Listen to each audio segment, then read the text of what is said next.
Oh my gosh, ang linis ng ano niya, ng high notes niya. Bagets pa kasi. Sana wag magbago yun.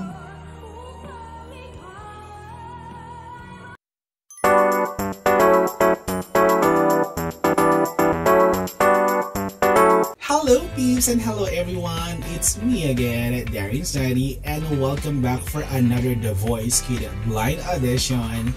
So eto na, ang performance naman ni Shawn Hendrix ang gagawa natin ng chika.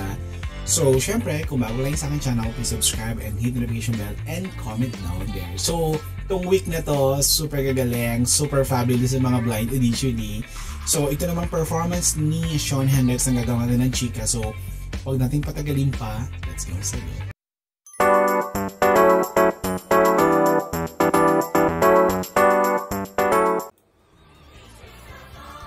Go!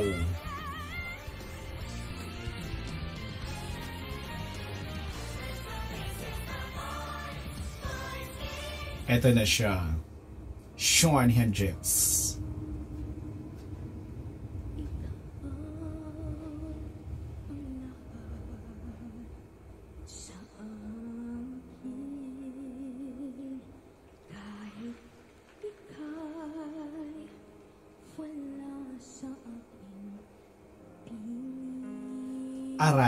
Aral ng bata yung kanta, tsaka yung performance niya, aral.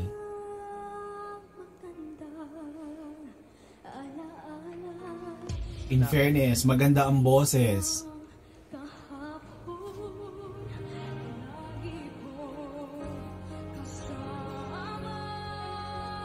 Wow!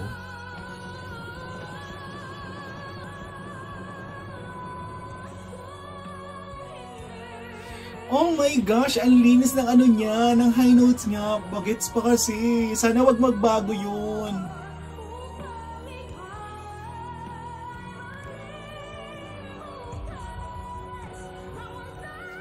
Oh! Ang galing!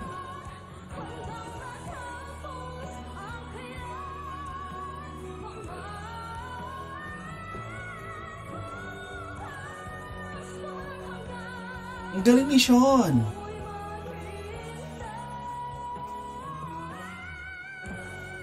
Pag mga ganito mga birit-birit, umiikot si Pablo.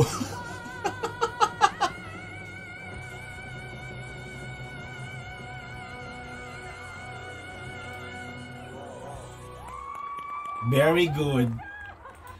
Pero kung ako lang naman, Estelle, umikot.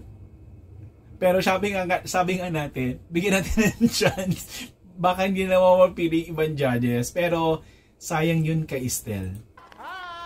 Isa din sa gem ni Estelle to, if ever. Bro! Wow! Hi! Saan galing yung boses? Saan galing yun? Sa sapatos. Hi, anong pangalan mo? Hello po! Hello! Anong pangalan mo? May isa kang... Ano lang dito kasi, habang tumatagal kasi, 'di ba? Syempre yung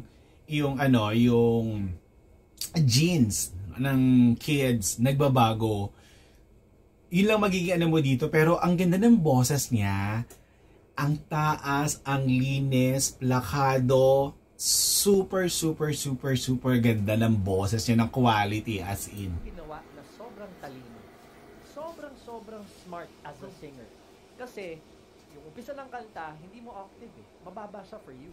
Correct. So may transition kang ginawa doon sa umpisa pa lang na hindi mo binaba, na alam mo kasing magsasuffer yung boses mo sa baba dahil hindi mo abot. Pero tinaas mo doon sa tamang-tamang note, tapos sinegue mo na doon sa pinagtapos mo na. And to me, that takes a lot of skill, takes a lot of talent and a lot of practice. Curious lang ako, ano pa ang kaya mong ibigay para sa akin. Yun lang. Congrats. Actually, yun din. Marunong siya maglaro. Ako, masasabi ko marunong siya maglaro ng kanta. You know how to place your notes. Alam mo na maalanganin ka, pero ginawa mo pa rin ang paraan. And then I also loved your dynamics. Thank you po. And yung breathing. Oh my God. Yeah. Oh my God. Parang ako nakikinig sa isang adult. It's like you've been doing this for a very long time. Ang galing mo. I think Sa true, magaling talaga si Bagets.